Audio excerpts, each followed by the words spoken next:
구독, 좋아요, 그리고 공유까지도 눌러주시면 저에게 도움이 되겠습니다.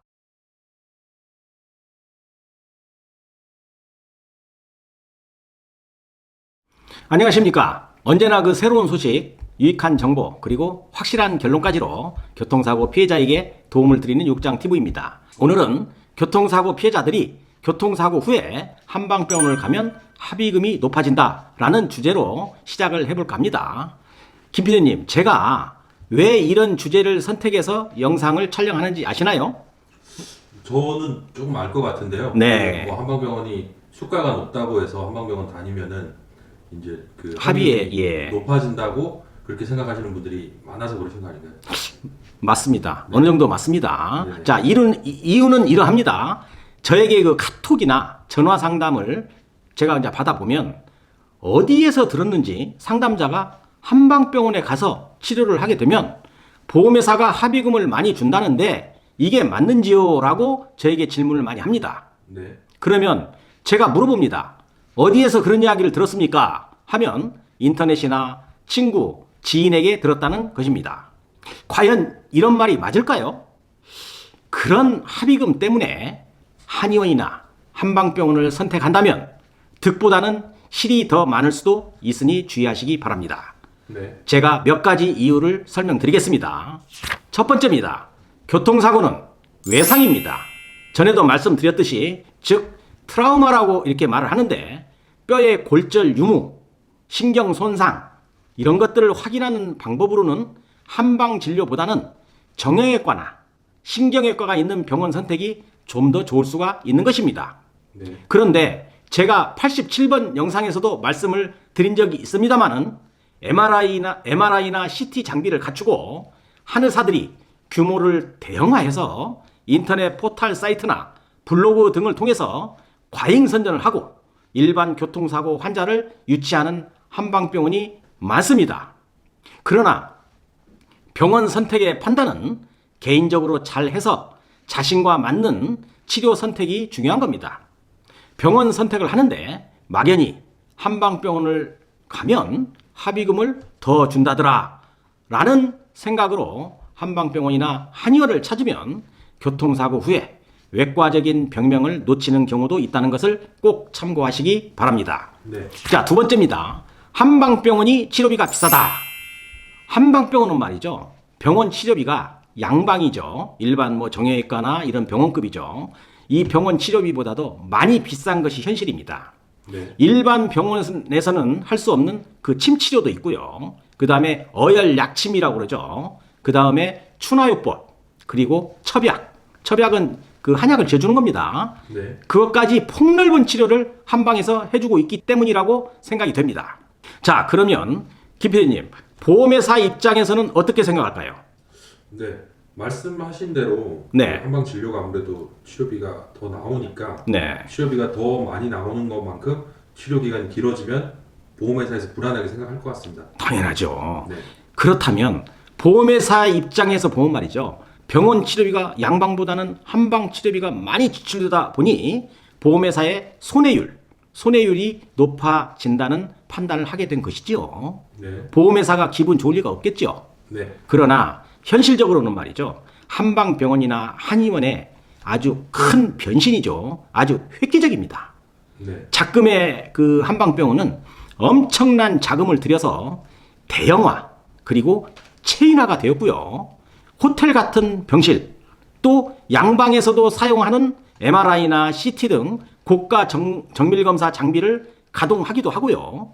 양방에서 할 수 없는 침치료, 추나치료, 한약 같은 처방까지 해주니 교통사고 환자는 오지 말라 해도 가게 되어 있는 구조입니다. 현재는 양방보다는 한방병원이 사용할 수 있는 카드가 몇 개 더 있습니다. 그러다 보니 한방병원은 이 기회를 활용해서 SNS 등을 통해서 소개도 하고 블로그 등에서도 과감히 비용을 쓰고 있는 것으로 저는 생각을 하고 있습니다. 건강보험심사평가원과 보험업계의 자료들을 보면 말이죠. 양방 치료비보다도 훨씬 치료비가 더 비싼 걸로 알려져 있는데요. 1년간 한방진료 치료비로 1조 원을 근접했다는 이야기를 제가 들은 적이 있습니다.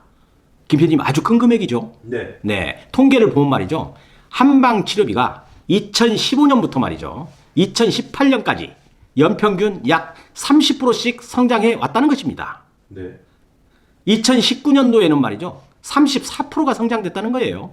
그래서 1년에 1조 원 가까운 한방 치료비가 자동차 보험에서 지급이 되었고, 반면에 양방 치료비죠. 양방 치료비는 0.4%가 감소했다는 통계도 있습니다.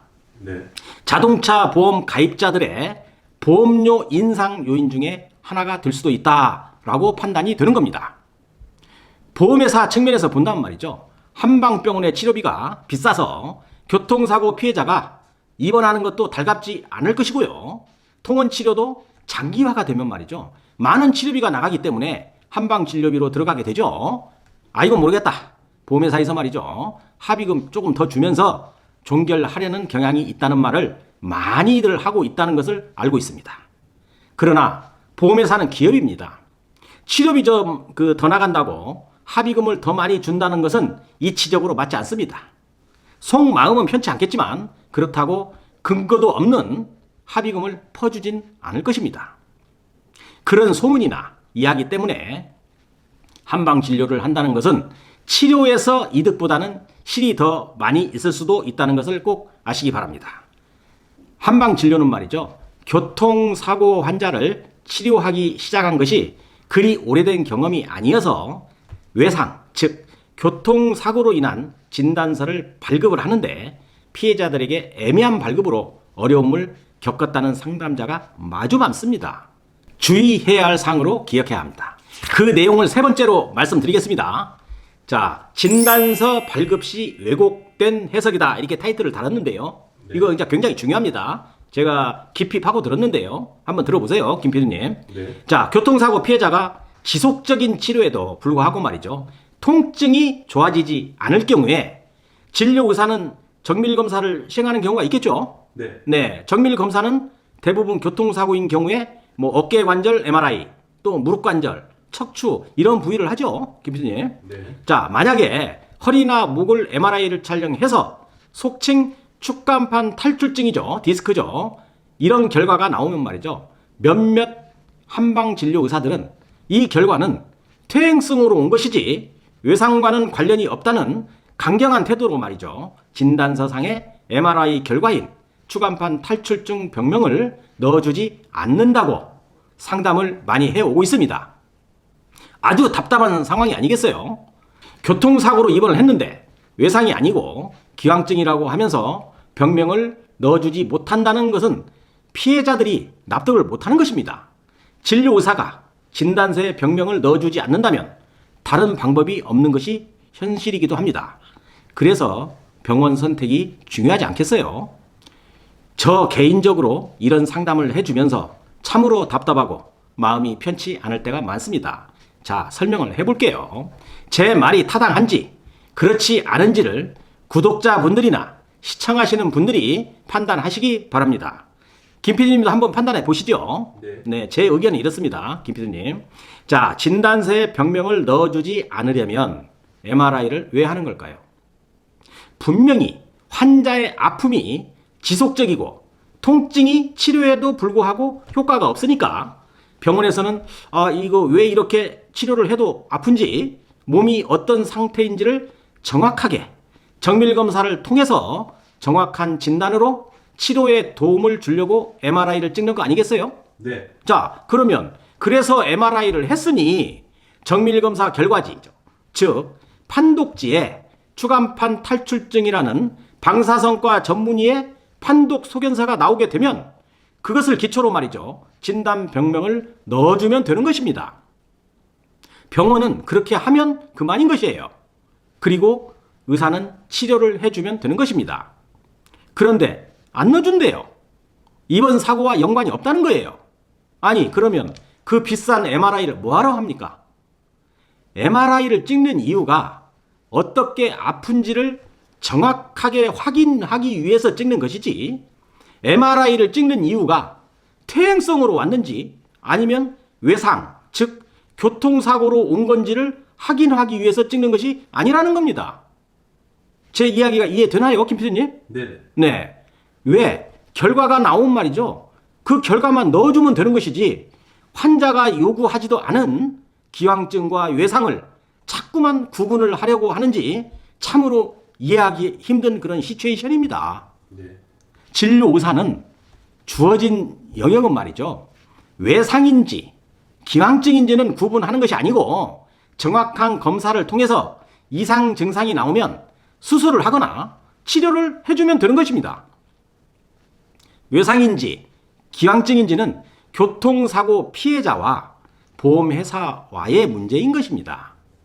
왜 치료해주는 사람이 그런 구분을 하려는지 참으로 답답합니다. 치료해주는 의사는 이 부분에 대해서 선을 긋는 개입을 하면 안 된다고 생각을 합니다. 교통사고 피해자가 외상인지 기왕증인지를 판단받고 싶다면 법원에 소송을 해서 법원의 신체 감정을 통해서 외상 기여도를 확인하고 법원 판사님이 사고 기여도를 판시하는 것인데요. 왜 진료 의사가 판사님이 해야 할 일을 의사의 짭으로 생각해서 판단해서 하려고 하는지 이해가 가지 않습니다. 의사는 환자의 아픈 부위를 치료해주는 직업입니다. 치료만 해주면 되는 것입니다. 외상인지 기왕증인지를 판정하는 곳은 신체 감정을 통해서 법원의 판사님이 하는 일입니다. 각자의 맡은 일을 하면 되는 것입니다. 이렇게 제 소신을 말씀드렸는데 김 PD님은 좀 이해가 되셨나요? 네네. 네. 이제 결론입니다. 한방 치료를 하면 합의금이 높아진다라는 오해는 없어야 할 것으로 판단해서 이 영상을 촬영하였고요. 교통사고 피해자의 알 권리를 위해서 요즘의 한방 진료의 장점과 단점을 다루어 보았습니다. 또한 일부 한방 진료 후에 진단서를 발급받는 데 있어서 불이익을 당하는 그런 교통사고 피해자가 많다는 것을 상담을 통해서 알았기 때문에 저의 개인적인 생각을 영상화하였습니다. 물론 제 생각과 다른 생각을 갖고 있는 분도 있겠지만 선의의 피해자가 있어서는 안 된다는 판단으로 최선을 다한 영상이므로 긍정적인 면만 기억하시면 되겠습니다. 자, 오늘은 여기까지 하겠습니다. 오늘도 유국장TV를 끝까지 시청해 주셔서 감사합니다. 다음 시간에도 더 좋은 컨텐츠로 여러분을 찾아뵙도록 하겠습니다. 오늘 영상도 도움이 되셨다고 한다면 구독, 좋아요, 그리고 공유까지도 눌러주시면 저에게 도움이 되겠습니다. 감사합니다.